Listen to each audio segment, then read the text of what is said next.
ಹಿಂಗೆ SIT team ರಚನೆ ಮಾಡಿದ ವಿಚಾರಕ್ಕೆ ಸಂಬಂಧಪಟ್ಟಂತೆ ಓವರಾಲ್ ಈ ತನಿಖೆ ವಿಚಾರ ಸಂಬಂಧಪಟ್ಟಂತೆ home minister doctor G Parameshwar ಅವರು ಕೂಡ ಮೊದಲಿನಿಂದಲೂ ಕೂಡ ಹೇಳ್ತಾ ಇದ್ರು ಇದರ ಬಗ್ಗೆ ತನಿಖೆಯನ್ನು ಫಾಲೋ ಅಪ್ ಮಾಡ್ತಾ ಇರೋ ವಿಚಾರ ಸಂಬಂಧ.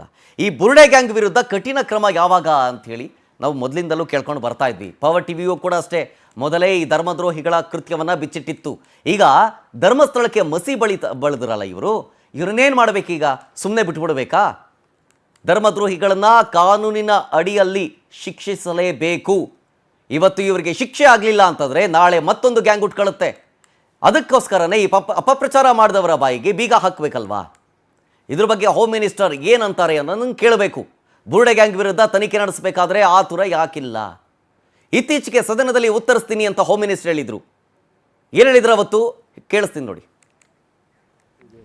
ಇಲ್ಲ, ಅವ್ರು ಪ್ರಶ್ನೆ ಮಾಡಿದ್ರೆ ಕೇಳ್ತೇವೆ, ಹೇಳ್ತೀವಿ, ಉತ್ತರ ಕೊಡ್ತೇವೆ.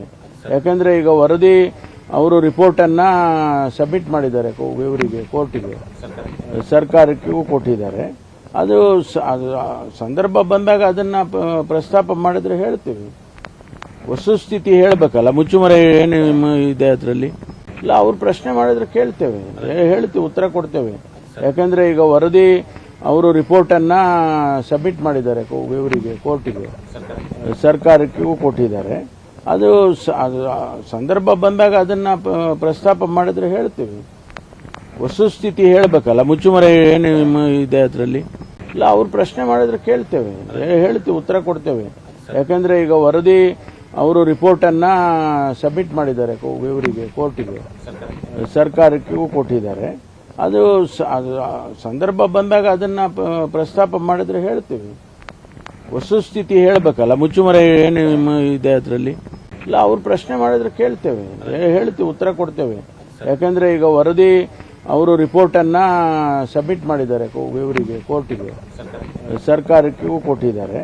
ಅದು ಸಂದರ್ಭ ಬಂದಾಗ ಇದು home minister doctor G Parameshwar ಅವರು ಹೇಳಿದ್ದ ಮಾತು. ಈ ಹಿಂದೆ ಧರ್ಮಸ್ಥಳ ಕೇಸ್ನಲ್ಲಿ ಸದನದಲ್ಲಿ ಪ್ರಶ್ನೆ ಎತ್ತಿದ್ರೆ ನಾನಂತೂ ಉತ್ತರ ಕೊಡ್ತೀನಿ, ಅದರಲ್ಲಿ ಮುಚ್ಚುಮರೆ ಏನಿದೆ? SIT ತಂಡ ವರದಿಯನ್ನು ಈಗ ಆಲ್ರೆಡಿ ಕೋರ್ಟಿಗೆ ಕೊಟ್ಟಿದೆ. ಸಂದರ್ಭ ಬಂದರೆ ಹೇಳಬೇಕಲ್ವಾ? ಸುಮ್ಮನೆ ಮುಚ್ಚುಮರೆ ಇಲ್ಲ. ಅದರ ಬಗ್ಗೆ ಕೇಳಿದ್ರೆ, ಪ್ರಶ್ನೆ ಬಂದರೆ ಅಥವಾ ವಿಚಾರ ಪ್ರಸ್ತಾಪ ಆದರೆ ಖಂಡಿತವಾಗಿ ನಾವು ಇದ್ರ ಬಗ್ಗೆ ಉತ್ತರ ಕೊಡ್ತೀವಿ. ಇತ್ತೀಚೆಗಷ್ಟೇ ಕೊಟ್ಟಂಥ ಸ್ಟೇಟ್ಮೆಂಟ್ ಇದು home minister doctor G Parameshwar. But ಆಗ್ರಹ ಏನು ಕೇಳಿ ಬರ್ತಾ ಇದೆ ಗೊತ್ತಾ? ಈ ಬುರುಡೆ ಗ್ಯಾಂಗ್ ಏನು ಷಡ್ಯಂತ್ರ ಮಾಡಿತ್ತಲ್ಲ, ಇದಕ್ಕೆ ಒಂದು ತಕ್ಕ ಪ್ರತಿಫಲ ಅವ್ರಿಗಾಗಲೇಬೇಕು. ಅಂದರೆ ತಕ್ಕ ಶಿಕ್ಷೆ ಆಗಲೇಬೇಕು. ಇವತ್ತು ಈ 6 ಜನಕ್ಕೆ ಶಿಕ್ಷೆ ಆಗಲಿಲ್ಲ ಅಂದಾದರೆ ನಾಳೆ ಮತ್ತೊಬ್ಬರು ಬರ್ತಾರೆ, ಮತ್ತೊಂದು ಷಡ್ಯಂತ್ರ ರೂಪಿಸ್ತಾರೆ.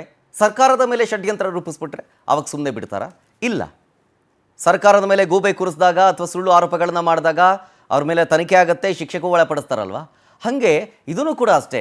ಧರ್ಮದ ವಿರುದ್ಧವಾಗಿ ನಿಂತಂಥವರು ಜೊತೆಗೆ ಷಡ್ಯಂತ್ರನ ರೂಪಿಸಿರೋದು ನಿಜ ಆಗಿದ್ದಿದ್ರೆ ಅದರ ತನಿಖೆ ಬೇರೆ ಇರ್ತಿತ್ತು, ರೆಸ್ಪಾನ್ಸ್ ಕೂಡ ಬೇರೆ ಇರ್ತಿತ್ತು. ಅದು ಸೆಕೆಂಡ್ರಿ.